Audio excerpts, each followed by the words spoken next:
In today's video, I'm going to teach you how to create a reminder in ClickUp. Reminders are really helpful when you want to make sure an important task doesn't slip through the cracks.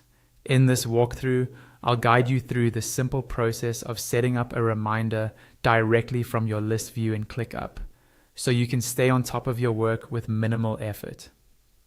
First, start by opening ClickUp and navigating to your list view. This is the view where your tasks are displayed in a list format, usually grouped by status or some other field. Make sure you're in the correct space and folder so you're looking at the list that contains the task you want to be reminded about. Once the list is visible and you can see your tasks, you're ready to move on.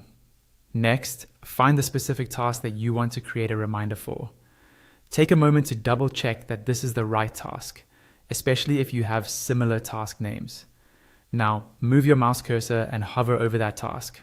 As you hover, you'll notice that some additional options appear on the right-hand side of the task row. These options only show up when your cursor is over the task, so don't worry if you didn't see them before.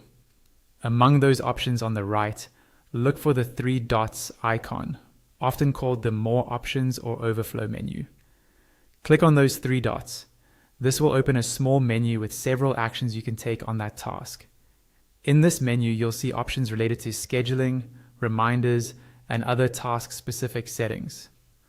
From here, you'll be able to choose when you want to receive your reminder. Click on the day or time that works best for you. A small date and time picker may appear, allowing you to fine-tune the exact moment the reminder should pop up. For example, you might choose later today, tomorrow morning, or a specific date and time in the future that lines up with your deadline or follow-up. Once you've selected the day or time, your reminder is set. ClickUp will send you a notification at that chosen time, helping you remember to come back to the task when it matters most. That's all there is to it. Open your list view, hover over the task, use the three dots, and pick the reminder time.